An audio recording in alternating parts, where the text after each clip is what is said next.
વીજળી એક એવી શક્તિ જે આપણી દુનિયા ચલાવે છે, પણ એની મોટાભાગની તાકાત તો અદૃશ્ય છે, આપણી નજરથી એકદમ દૂર. તો સવાલ એ છે કે જે વસ્તુ દેખાતી જ નથી એની હાજરીને આપણે પારખીએ કેવી રીતે?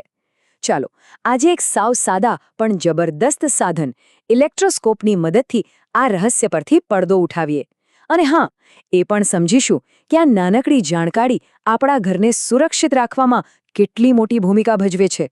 તો ફટાફટ નજર નાખી લઈએ કે આપણે આ સફરમાં શું શું જોવાના છે.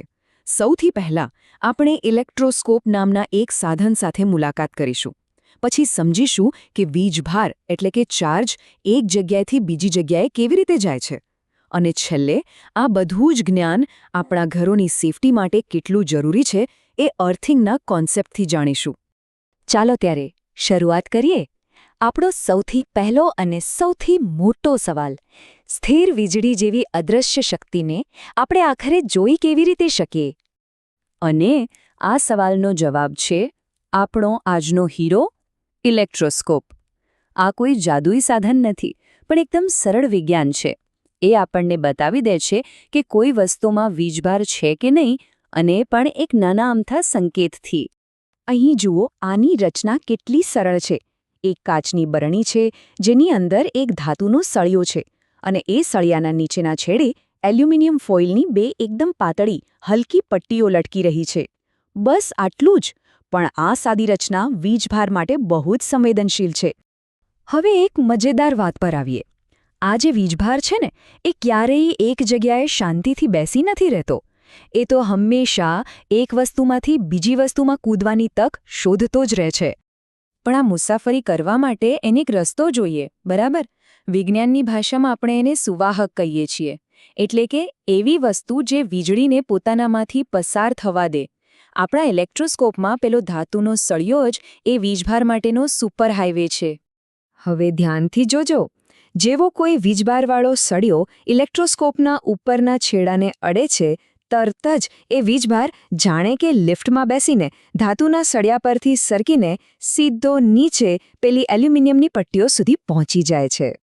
પણ અસલી જાદુ તો હવે શરૂ થાય છે.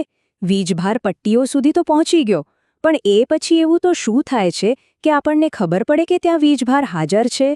અહીં વિજ્ઞાનનો એક પાયાનો નિયમ કામ કરે છે. સમાન વીજભાર એટલે કે પોઝિટિવ પોઝિટિવ હોય કે નેગેટિવ નેગેટિવ, એમને એકબીજા સાથે જરાય બનતું નથી. એ હંમેશા એકબીજાથી દૂર ભાગે છે. આને કહેવાય અપાકર્ષણ. અને આ રહ્યું એનું પરિણામ. જુઓ, જેવો બંને પટ્ટીઓ પર એક સરખો વીજભાર પહોંચ્યો, એમણે એકબીજાને ધક્કો માર્યો અને એકબીજાથી દૂર થઈ ગઈ. બસ આ જ રીતે એક અદૃશ્ય શક્તિ આપણી આંખો સામે દૃશ્યમાન બની જાય છે. સિમ્પલ.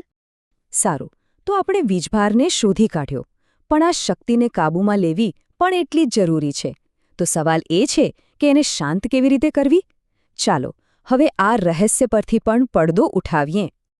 તો આ જે એનર્જી છે, એને કંટ્રોલ કેવી રીતે કરી શકાય? એને સુરક્ષિત રીતે કાબૂમાં લેવા પાછળનું વિજ્ઞાન શું છે? ચલો એને સમજીએ.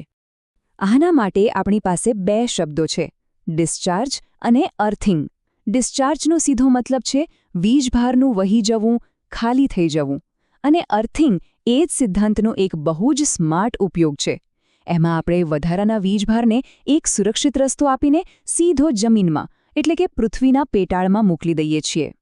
જેમ કે અહીં આપણે જોઈ શકીએ છીએ, પૃથ્વી છે ને એ વીજભાર માટે એક બહુ મોટા સ્પોન્જ જેવું કામ કરે છે. એ ગમે તેટલો વધારાનો વીજભાર હોય, ભલે કોઈ વ્યક્તિમાંથી આવે કે પછી કોઈ મશીનમાંથી, એ એને સુરક્ષિત રીતે પોતાની અંદર શોષી લે છે. તો આ બધી વૈજ્ઞાનિક વાતોનો આપણા રોજિંદા જીવનમાં શું ઉપયોગ? ચાલો હવે આવીએ સૌથી મહત્વના ભાગ પર, આપણી પોતાની સુરક્ષા.